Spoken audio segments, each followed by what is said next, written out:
Hola, howdy, hello. So, greetings, folks. This is Saranya Naranamurthy here to talk about the mind business. Just like how the last podcast has ended, so this podcast we are starting with the wake up call. So, are you ready to get started into the first mantra of the wake up call? Great. I am super eager to welcome you into it too. So, the first mantra goes this way: the pigeon story. How long will you hesitate? Okay, so if you are someone who belong to the 5 a.m. club, the chances of you coming out with this pigeon story is on the higher side of probability. However, if you are a keen admirer of nature, or if you are someone who just enjoy the pleasing climate, then I am here to bring the interpretation part to you. Okay, so firstly, let us move on with the part of what really inspired me. Pigeons are one of the majorly accepted domestic birds that would enjoy or be loyal within their bars. Even if you let it free, it wouldn't fly away from you. So, for this purpose, a lot of people domesticate pigeons. So, in one such scenario, every day, sharp by 5:30 a.m., the birdmaster sets his flock of pigeons free. So, this is the same time when I went to the terrace so as to actually enjoy the scenario over there. So, once the birdmaster opens up its the cage of the birds, the vision, the way in which the pigeons flutter their wings and they really come out of it is such a relishing thing to see. So all the pigeons, the entire flock of them, totally comes out from those cages. It gives a bigger round of circles over the sky, and it is a really enchanting view to see. So at this time what happens, with much grace, the pigeons tend to go to the other terraces in which grains are totally spread. Under one such case, this first mantra was one of the wake up calls. So this scenario is pretty usual. However, one day I noticed a bit of extra keenly the real nature of these pigeons. So every day when the birdmaster sets the pigeons free, it just goes out for circles on the skies and goes out to terraces, eat the grains, and jump here and there.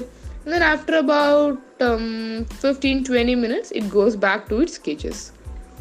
But one day, when these pigeons were gracefully grazing its foot on one terrace, being in the edge of a terrace, they were countably 25 to 30 grains which were shared by 3 pigeons. Out of those three, 2 pigeons were utterly focused on the grains, but there was one other pigeon. So now this indifferent pigeon is our hero. But rather than being heroic, it was hesitant.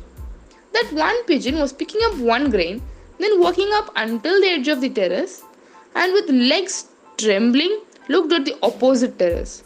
Now, the scene at the opposite terrace was a bit more blooming. So, on the opposite terrace, it was a higher pile of grains which is shared by at least about 10 to 12 pigeons, you can say. Now, again, our hero pigeon would just stay on the edge. It will eat its own one grain which it has picked up, and then with its legs trembling look out to the opposite terrace which has a pile of grains and then go back. Now he would again go pick a grain, walk to the edge, tighten its legs. It would actually plan to jump but was reluctant to tighten its legs, but then set it free and go back. I became very curious at this point. So why? Because every time it came to the edge, I thought it was going to take a flight. It is going to go to the other side of the terrace, or at least it's going to fly from there. But it would just tighten its legs, make the gesture of actually flying up from that part, but then go back.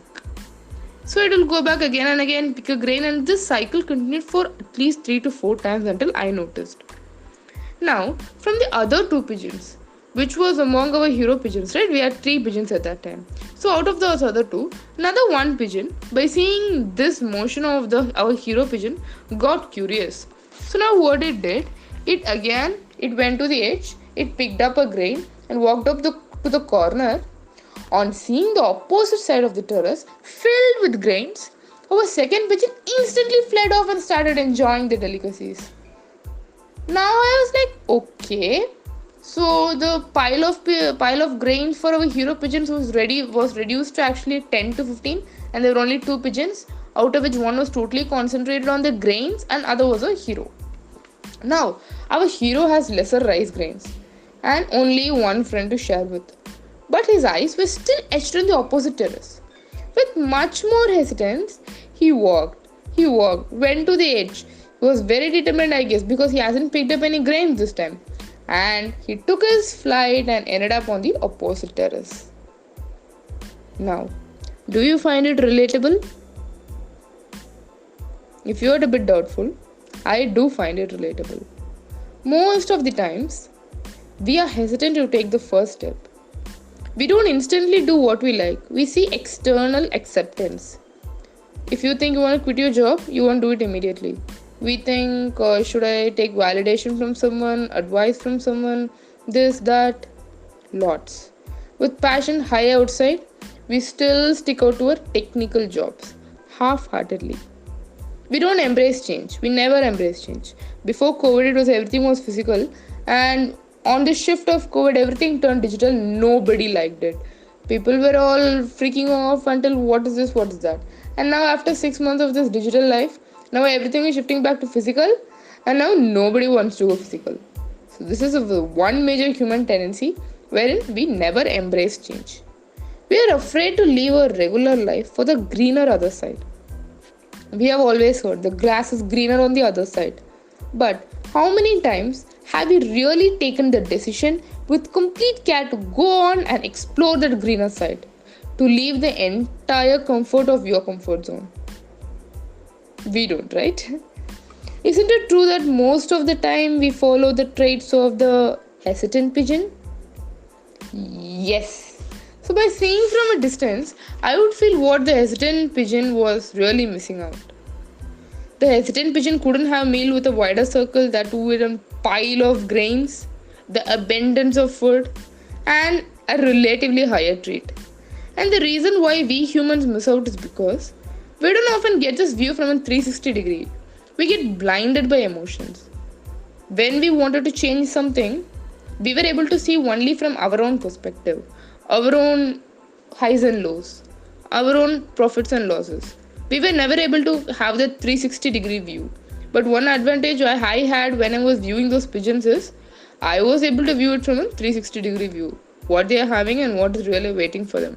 Many of times, we humans, when we are about to take a change or when we are about to make the next step of a goal, we were not able to take it from a 360 degree.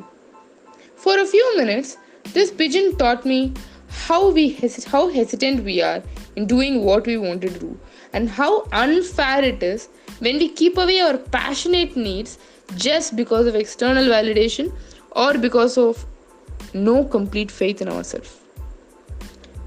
At that time, I just had one thought in mind. We have two choices. Either go for it or keep envying someone who already went for it.